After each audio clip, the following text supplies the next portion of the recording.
membahas tentang jenis-jenis partikel, bentuk, tekstur, permukaan, ukuran partikel, dan sebaran partikel sedimen. Nah, yang pertama kita akan membahas tentang jenis-jenis partikel sedimen.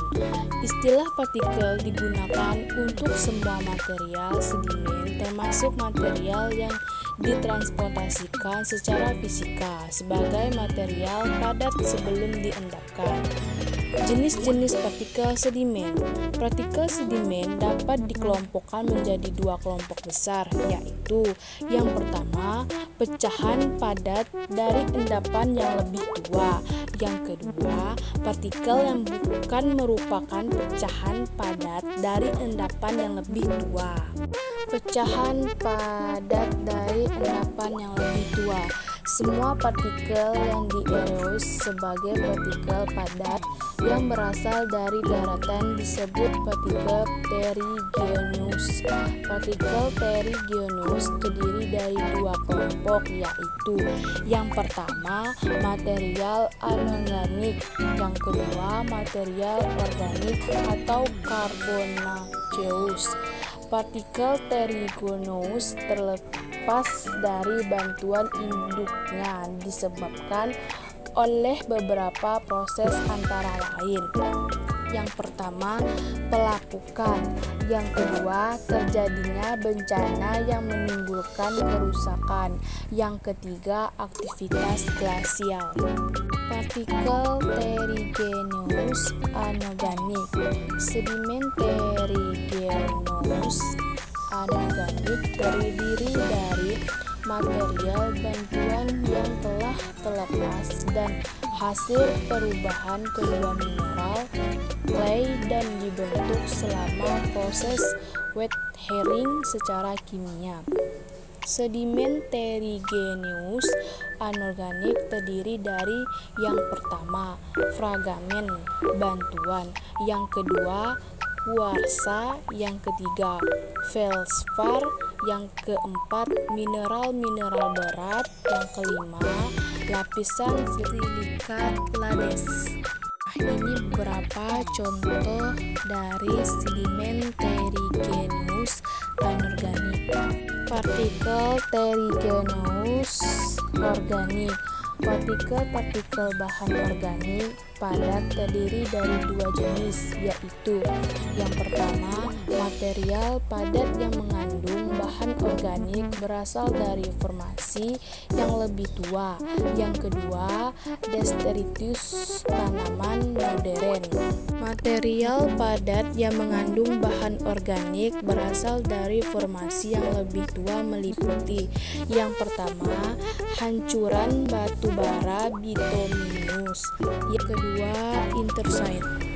Bituminous merupakan mineral yang mempunyai bitumen, dan bitumen adalah suatu istilah yang dipakai untuk bahan-bahan yang mudah menyala tersusun dari campuran hidrokarbon dari proses oksigenasi. Intercite adalah batu bara yang mempunyai tingkatan metamorfose yang tertinggi dan dicampur dengan kandungan karbon antara 92 sampai 98%. Detritus tanaman modern.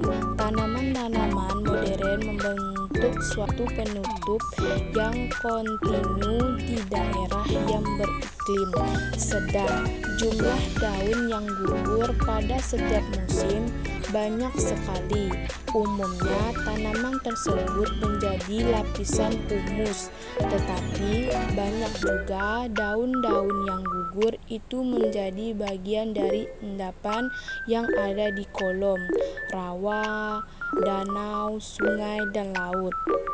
Detritus tanaman lainnya meliputi ranting, batang, benih yang berukuran mikroskopis dan tepung sari.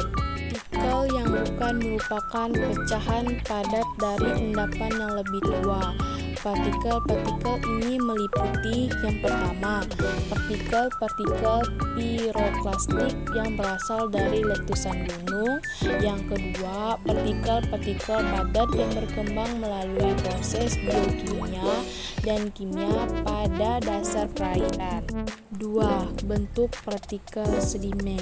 Bentuk partikel sedimen adalah bentuk partikel secara geometrik dan bentuk ini dapat menggambarkan yang pertama, asal partikel, yang kedua, sejarah partikel, yang ketiga, struktur lecture internal partikel yang diendapkan oleh organisme bentuknya bervariasi dan mulai dari bentuk yang sederhana sampai yang paling kompleks.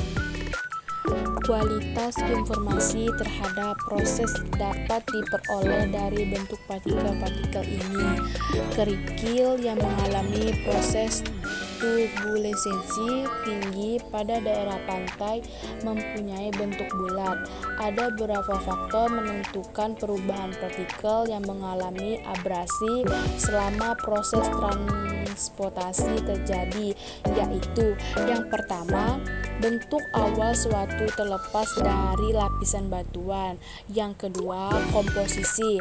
Apakah satu partikel terdiri dari satu atau berapa mineral atau fragmen batuan. Yang ketiga, kekerasan dan kerapuhan partikel. Yang keempat, bagian-bagian turunan seperti patahan, joints, pecahan. Yang kelima, ukuran. Yang keenam, sumber transportasi. Yang ketujuh, kekuatan transportasi termasuk jarak dan energi dari sumber transportasi. Sebagian bentuk partikel-partikel mempengaruhi model transportasi dalam air, di mana bentuk itu menentukan apakah partikel-partikel tersebut ditransportasi secara rolling atau tes suspensi. Selama proses pengendapan melalui air, partikel terbentuk tongkat mengendap lebih cepat dari bentuk piring walaupun mempunyai volume dan densitas sama. Ada dua konsep penting yang berhubungan dengan bentuk, yaitu sphericity. Yang kedua, roundness. Sphericity adalah suatu urutan tingkatan yang menunjukkan suatu partikel mendekati bentuk bola. Secara teoritis, sphericity adalah perbandingan antara permukaan partikel dengan permukaan bulat yang mempunyai volume. Dalam partikelnya, permukaan partikel yang tidak beraturan hampir tidak memungkin untuk dapat diukur. Oleh sebab itu, cara yang lebih mudah untuk mengukur volumenya adalah dengan cara menggelamkan ke dalam air, kemudian mendefinisikannya sebagai sphericity, yaitu sphericity. VF adalah volume partikel, VCS adalah volume spheroid terkecil yang paling dekat pada partikel tersebut. Pengukuran sphericity harus mempertimbangkan tingkah laku hidraulik dari partikel-partikel tersebut. Roundness adalah bentuk partikel yang berhubungan dengan tingkat tajam dan kelekan dari sisi-sisi dan sudutnya. Roundness secara geometrik adalah spaghetti yang independen. Roundness merupakan hubungan antara jari-jari individual, sisi dan sudutnya, jumlah sudut yang diukur, dan jari-jari maksimum dari lingkaran tempat pengukuran. Untuk jelasnya, lihat gambar 3.1. Ini gambarnya 3.1. Roundness problem ditunjukkan untuk perubahan yang terjadi pada hilir sungai. Contohnya, problem yang terbentuk agular bersiku-siku pada daerah hulu sungai berubah menjadi round atau bulat pada bagian hilir. Skala roundness bersekitar 1-0, di mana semakin tinggi angkanya skala menuju semakin bulat partikel tersebut. Roundness partikel-partikel yang berukuran pasir sangat mudah diukur, yaitu dengan cara menyocokkan outline partikel yang akan diukur dengan dua set gambar star partikel pasir seperti gambar 3.2. Nah, ini gambar 3.2 sketsa tingkat roundness dan scarcity partikel sedimen ukuran pasir.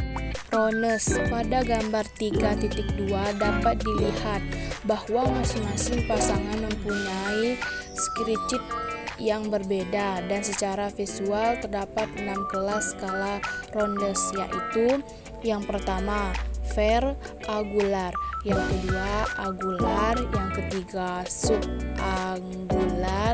yang keempat subrounded, yang kelima rounded, yang keenam well-rounded.